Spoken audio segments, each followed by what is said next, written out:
I'm Dr. P.T. Kasturibai, Head Department of Computer Science.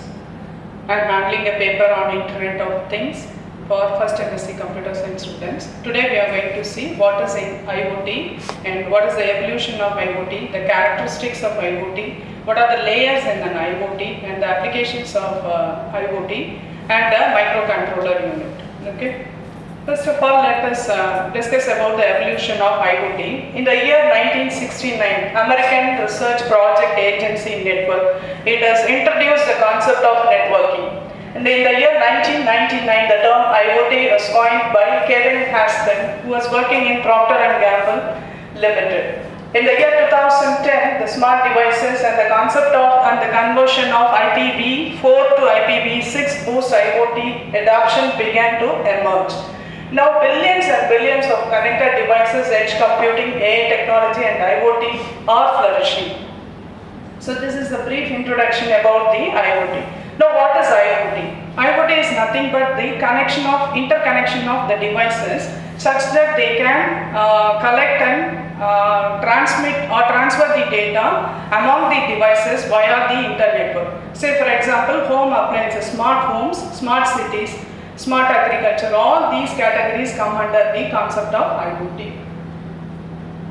Now what are the characteristics of IoT? We have the connectivity layer, sensing, intelligence, they are dynamic and self-adapting, energy aware, energy efficient and security and privacy aware.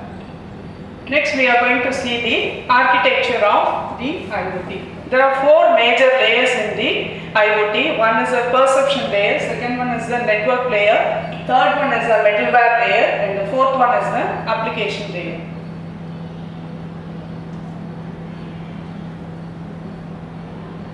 So in the perception layer, sensors and actuators are placed in the first layer. Actually they sense the information and pass it on to the cloud. The network layer. The network layer transmits the data to the cloud or to the nearest edge devices. From there it is transmitted to the cloud layer where the processing and analysis is done and the output is displayed as displayed in a dashboard or in a mobile app or etc. This is the final layer of the IoT. Now what are the hardware used in the each and every layer? Hardware, the first layer, like in the perceptron layer, as I said, we are using the sensors. So in this layer, sensors, actuators and microcontrollers are used.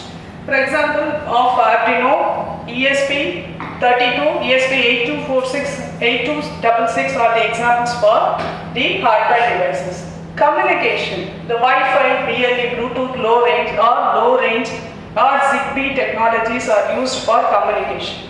The protocols used are HTTP, Constraint Application Protocol, MQTT, that is Message Queuing Telemetric Transport Protocol are used, and in the cloud platform we can go for an AWS IoT, Google Cloud IoT, Azure IoT Hub. The processing is done in the final layer, like you can do the analysis and get the output and it can be displayed on the dashboards. Next, how to develop an IoT application. Problem, you have to identify what the problem is and how are you going to achieve it. By selecting the hardware and the sensors that are suitable for the particular problem. Then the communication protocol to establish the communication and what is the backend you are going to use, the database and the data analytics tools and the UI what you are going to use. Say for example, Arduino IDE, Node-RED, Blink, ThingsBoard are the various tools used for this. Now applications of IoT. As I told you, the wide variety of applications of IoT we are going to see. Here smart home, healthcare, agriculture and retail, smart cities, retail. So this diagram represents the applications of IoT. First of all, we will see how it is applicable in a smart home. Say for example, I would like to control the air conditioner or I would like to control the refrigerator of my home from a remote area. So that is possible by using IoT devices. Sensors are placed such that when you have to switch on or switch off the air conditioner or depending upon the room temperature, how to control the room temperature. That can be done by embedding the software in the mobile, and so that you can operate or control the home appliances. That is your first application, which is the smart homes. Similarly, security. You can have a security to the house doors by providing smart locks. You can open or close the doors. Then energy management. Energy management in the sense, like you can, as I told you, the energy, the consumption of electrical energy can be preserved by switching on or off or reducing the temperature remotely. Second category is wearable technology. Say for example, wearable smartwatches, in order to sense our body glucose level or a BP level, and this sensed information can be displayed through a mobile app, or it can be sent to the doctors to whom we are consulting. From there, the doctor can suggest whether we need to go for a medication or whatever it is.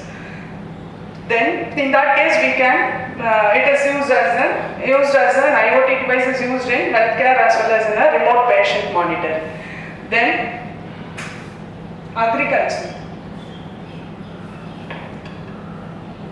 Say in case of agriculture, precision farming can be done. Say for example, I would like to cultivate paddy crops in the land. Whether my particular farming area is suitable for cultivating paddy or wheat or maize or whatever it is. So the sensors like humidity sensor, soil nutrient sensor, temperature sensor, all these sensors can be placed in the land so that it can observe the soil quality, and depending upon the quality, I can cultivate what type of seed or what type of crop I would like to cultivate. So that plays its major role in agriculture. Similarly, when the crop is infected by insects, it can be sensed by a sensor, and using drones we can spray the pesticides onto the crops. So this also plays a vital role in the agriculture. Next, smart cities. Say, for example, smart parking can be done. It helps the driver to find the parking spaces. Traffic management. So, how whether you can choose that particular route to travel, or if it is over traffic flow is heavy, then you can reduce. Not to reduce the congestion, you can choose some other path. Then environmental monitoring. Like you can sensors can be used to sense the air pollution, so that the water quality sensing devices can also be used to sense the water quality, noise levels of the environmental factors. Waste management, like the transport vehicle can be sent to collect the waste from the dustbins once when it is overflowing. So sensor can be placed such that once when the dustbin overflows, it can be notified by the particular authority so that they can send the vehicle to collect the garbages. Other applications, connected cars to provide the navigation, entertainment and safety features. Transportations, like in transportation, vehicle can also be monitored and to optimize the routes and track the shipments. Supposing I am shipping a goods, RFID, using RFID, I can sense whether my shipment is going on a proper route. Then supply chain management, in order to track the goods, manage the inventory and optimize the logistics. So this diagram tells about states the applications of IoT. Next we are going to see the security in IoT. What are the challenges we are facing? The device vulnerabilities, data interception and weak authentication. This can be avoided by providing end-to-end encryption so that no intruder can enter into the system. Device authentication can also be provided. Regular firmware updates and securing the boot. All these are the solutions in order to protect the IoT devices.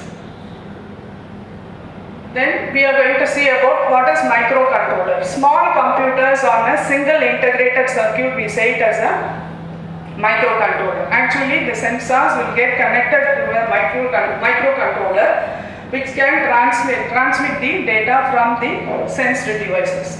It includes a CPU, RAM, ROM and I/O ports. It is used in embedded systems for control applications.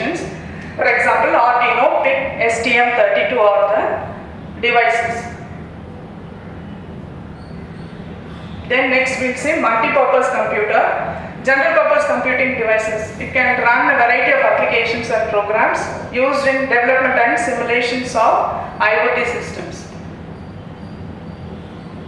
Then we are going to see about the electrical signals. There are two major categories of signals: analog signal, digital signal. Analog signals are nothing but which are in a waveform, like a sine wave or cosine wave. They are they are very prone to noise and distortion. Digital signals will have zeros and ones.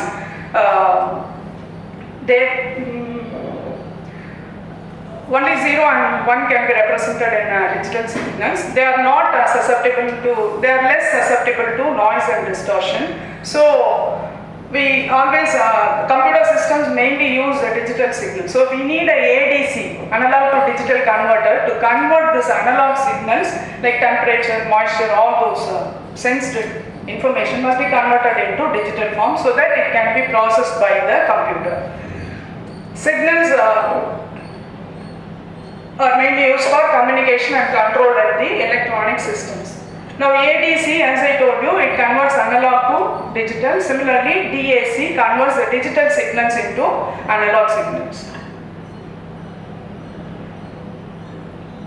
They are essential for interfacing the sensors and actuators with the microcontrollers. So you need this ADC or DAC as an interface between these two devices.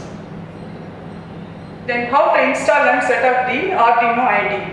So you can download from official website www.arduino.cc/software. There are different installation steps provided for different OS. Then connect the Arduino board to the system and then select the appropriate board and port in the IDE. Now the basic syntax of Arduino in C language is given. There are two sample functions taken: setup and loop. Void setup, serial.begin 9600. That is the data baud rate at which the data transmission occurs, the number of bits per second. Then void loop is for repeating this serial.println hello world with a delay of 1000 milliseconds. Now as usual, like C language, it uses the data types integer, character, float, boolean, etc. And the variables can be declared and the scope can also be given. Constant can be declared by using a constant keyword. Here these two are the example for variable initialization and a constant initialization. Then as usual, the C arithmetic operators, relational operators, logical assignment operators are used in coding.